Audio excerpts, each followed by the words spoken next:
Hey guys, what's up? Thanks for joining me for another album review. This punk guy, welcome back. Who's ready for the most depressing album of the year? I know I am. So let's get right into it. Also, I took that makeup off and I decided to keep the hat on for the review, so let's see how it goes. Anyway, if you saw the title card, you already know we're doing Cokie the Clown. Check this album cover out. I fucking love it. The first full-length album released on Fat Records. This is actually a really big piece. I think it's 24 by 36. It's an actual oil painting of Fat Mike as Cokie the Clown by Natalie Fabia, I believe that's her name. Anyway, they were handing out signed prints and stuff. I wish I would have got one, but you know they say never judge an album by its album cover. Well, this one, you definitely can, because by this cover, you know what you're in for. So let's get right into it.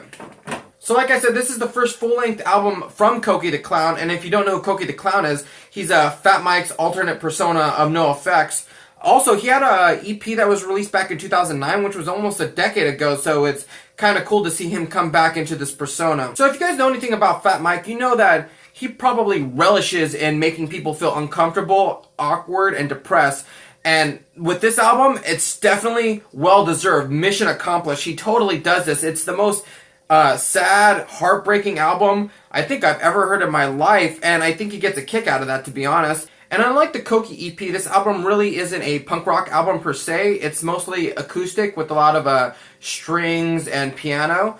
And there's also a lot of guest musicians on this. Most notably, Travis Barker plays on all the drum tracks on here. And also there's a musician named Baz who is noted for arrangements and stuff like that. And I assume Fat Mike probably met him doing the Home Street Home, which was his musical that he released a couple years ago, because this definitely has a orchestrated feel to it as far as the arrangements go. Opening track, Bathtubs, he really delves headfirst right into the depressive mind that is Cokie the Clown.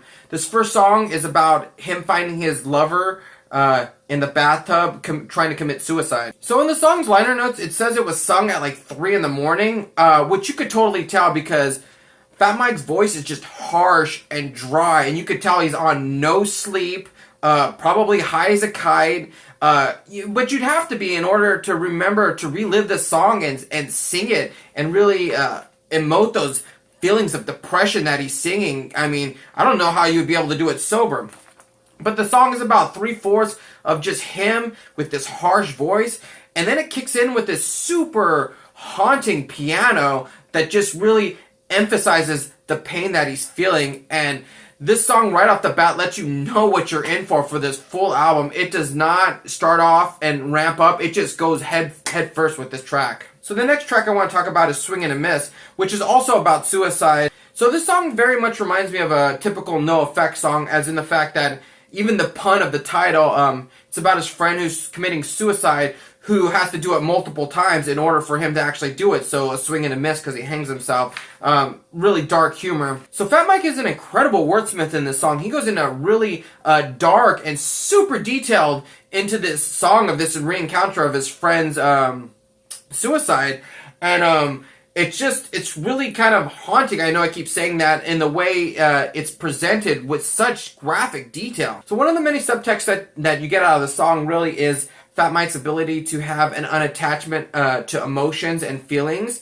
And I probably think that's why he has this Cokie persona, because it allows him to step into a different entity to present all these horrible things that have happened in his life and be able to deal with it in a kind of weird, perverse way. The Time I Killed My Mom track is probably the most gut-wrenching and hardest song to really have to listen to on this album. Definitely no tongue-in-cheek in this song, no NoFX quirkiness to it. It's definitely a big, raw, open wound. One of the things that kind of ramps up the creepiness on this track is the fact that he has his daughter Darla sing background vocals, and they're kind of exchanging or reliving this story of when he did kill his mom. It's probably one of the hardest songs for me to deal with, knowing how close I am to my family and my mom especially. So I couldn't imagine having to go through that. So the pre-release track was Punk Rock Saved My Life, and this song came out before the album. And when I first heard it, I just kind of fell in love with the song. I knew I was going to like the album if the whole album sounded like this. But basically, it's kind of a cringeworthy song about his childhood and his neglection, how his dad didn't really want him as a kid. So I definitely think this is probably the most relatable track on the album. anyone who's grown up in that punk rock lifestyle when they were kids probably came from like a broken home or some type of childhood trauma, and finding punk rock that really gives them motivation to kind of change their life and do something with it. I think a lot of people have dealt with that, and this song definitely, I think everyone can relate to on some level or another. Even me personally, having similar backgrounds, is definitely a song that I can totally relate to. So in conclusion, this album gets real and it gets personal, and some may say it gets too real and too dark. But for me, I kind of understand Fat Mike's humor, and I kind of understand what he's going for. It's kind of like a performance art piece. His ability to make you feel cringeworthy about his life is what he gets a kick out of. So I'm going to go ahead and give this album a 5 out of 5 stars. I definitely loved it. I definitely get that dark sense of humor. I know where he's kind of coming from, and I understand it. A lot of people don't. A lot of people hate this album. There's a lot of fighting over the internet. They love it. They hate it. No matter which way you feel about it, it's a must listen to for sure. So you have to respect the fact that he's really letting it all out there for everyone to see. What we all keep as dark secrets, he's showing it off to the world, and that's something that you have to commend him as an artist, being able to express himself that way.